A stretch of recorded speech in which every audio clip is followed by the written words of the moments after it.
Hello friends, welcome to my YouTube channel all in your side. दोस्तों हम लोग आज बात करेंगे बेसिक्स ऑफ सोलर एनर्जी। तो दोस्तों, एनर्जी हम लोग जानते हैं ना, तो हम क्रिएट कर सकते हैं ना ही डिस्ट्रॉय कर सकते हैं। उसको हम लोग एक फॉर्म से दूसरे फॉर्म में कन्वर्ट कर सकते हैं। तो दोस्तों, energy is defined as capacity to produce an effect to do work. किसी काम को हम लोग को करने के लिए एनर्जी की रिक्वायरमेंट होती है। दूसरा दोस्तों कि energy has been an important component to meet the day-to-day needs human beings। दोस्तों, एनर्जी जो होती है हमारे लिए बहुत ही इंपॉर्टेंट कंपोनेंट है, जो कि हमें डे टू डे नीड्स के लिए रिक्वायरमेंट है ह्यूमन बींग के लिए। Human society require increasing amount of energy for industrial, commercial, domestic, agriculture and transport user. Human society जो होती है वो अमाउंट ऑफ एनर्जी को यूज़ करती है फॉर इंडस्ट्रियल पर्पस के लिए, कमर्शियल, डोमेस्टिक, एग्रीकल्चर और ट्रांसपोर्ट यूजेस। अलग अलग फॉर्म ऑफ एनर्जी जो होती है हम डिफाइन कर सकते हैं एज अ प्राइमरी और सेकेंडरी एनर्जी, कमर्शियल या नॉन कमर्शियल एनर्जी, रिन्यूएबल या नॉन रिन्यूएबल एनर्जी सोर्स के रिलेटेड। सबसे पहले हम लोग बात करते हैं कि प्राइमरी और सेकेंडरी एनर्जी सोर्स क्या है। तो प्राइमरी एनर्जी रिफर्स करता है ऑल टाइप्स ऑफ एनर्जी जो कि एक्सट्रैक्ट होती है या कैप्चर करते हैं डायरेक्टली फ्रॉम नेचुरल रिसोर्स से।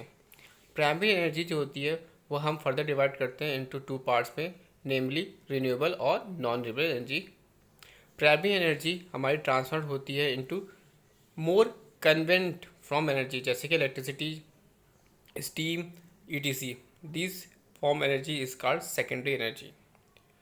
बात कर लेते हैं कमर्शियल और नॉन कमर्शियल एनर्जी की। तो एनर्जी जो कि अवेलेबल है इन द मार्केट में फॉर अ डेफिनेट प्राइस पर, उसको हम लोग बोलते हैं कमर्शियल एनर्जी। और द मोस्ट इंपॉर्टेंट फॉर्म होता है कमर्शियल एनर्जी का, जैसे कि इलेक्ट्रिसिटी हम लोग यूज़ करते हैं, कोल हो गया, रिफाइंड पेट्रोलियम प्रोडक्ट्स हो गए और नेचुरल गैस। और दूसरी तरफ काइंड ऑफ एनर्जी बात करें जो कि source within the communities and its surrounding area and which is not normally treated in the commercial market is termed as non commercial energy, जिसमें कि हम लोग का आता है फायरवुड हो गया, कैटल डंक हो गए, एग्रीकल्चर वेस्ट हो गए। ये हमारे आते हैं सेकेंडरी एनर्जी सोर्स में। उसी तरह दोस्तों बात करते हैं रिन्यूएबल और नॉन रिन्यूएबल रिसोर्स की।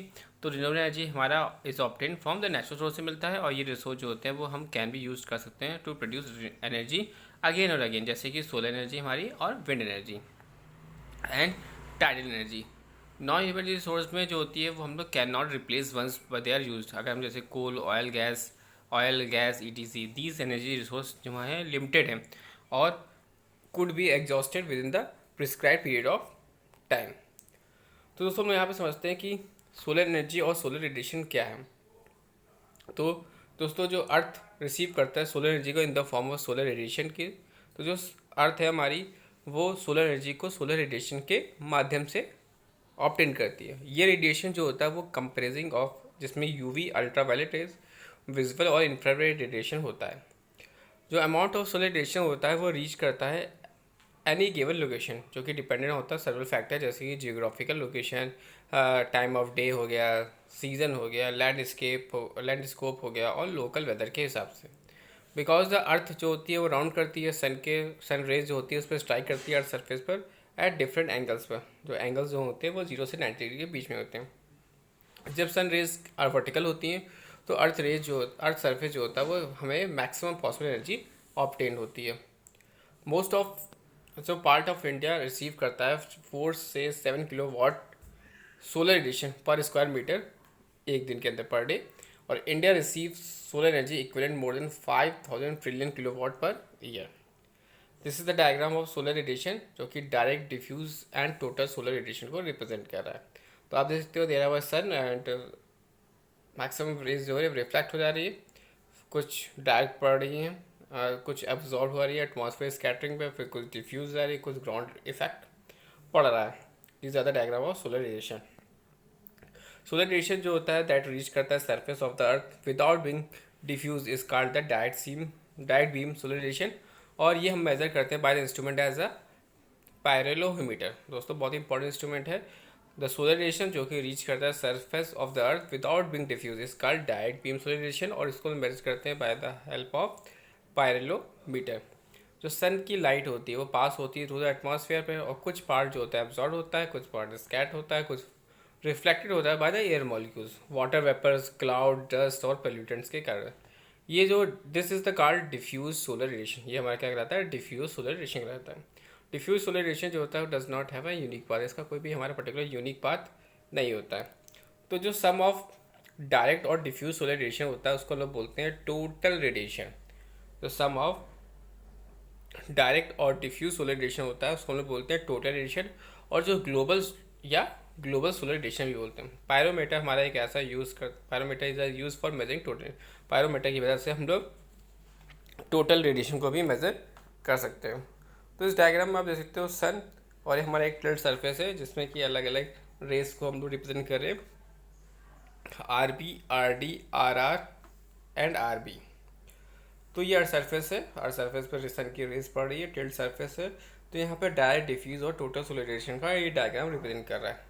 जो आर बी है हमारी, that is your beam radiation, जो कि हमारी क्या है, डायरेक्ट सोलर रेडिएशन को रिप्रेजेंट कर रही है। R D, D for diffuse radiation, जो कि solar radiation after diffusion. R R reflected radiation, जो कि solar radiation reflection from the surface. और आर टी हमारा टोटल सोलर रेडिएशन है ऑन द टिल्ट सरफेस। तो आर टी बराबर R B plus R D plus R are. इसके अलग अलग एंगल्स को हम लोग समझने की कोशिश करते हैं। तो सन और अर्थ एंगल्स, तो उसमें पहला सबसे पहले आता है लैटिट्यूड, जियोग्राफिकल प्रोस्पेक्टिव से है। ये जो लैटिट्यूड होता है लोकेशन का, इज़ द एंगल जो कि made by the radial line, जो कि ज्वाइनिंग करता है location to the centre of the earth और with the projection of the light on the equatorial plane, जिसमें कि वैल्यू जो होती है -90 डिग्री से लेकर +90 डिग्री के बीच में लाई करते हैं। This is the geographical view, आप देख सकते हो। देयर आर लोकेशन जो स्टार से मार्क्ड है, लैटिट्यूड जो कि फाई एंगल है, और दूसरे नीचे आपका इक्वेटोरियल प्लेन है, और ये हमारी अर्थ है। तो इसके हिसाब से हमें लैटिट्यूड एंगल मिलता है। लैटिट्यूड एंगल के बाद हम बात कर लेते हैं डिक्लाइनेशन एंगल की। तो डिक्लाइनेशन एंगल जो होता है हमारा इज द एंगल जो कि made by the line joining the centre of the sun और earth with its projection on equatorial plane. Declination angle जो होता है वो वेरी करता है from maximum value +23.45 degree and on June 21 to minimum value of -23.45 on December 21. This is the formula representation. Delta is equal to 23.45 sin 360 to 84 plus n upon 365, where n is the number of days. Delta की value जो अगर less than 0 हो तो that is for winter in northern hemisphere, और delta की value greater than 0 that is summer in northern hemisphere.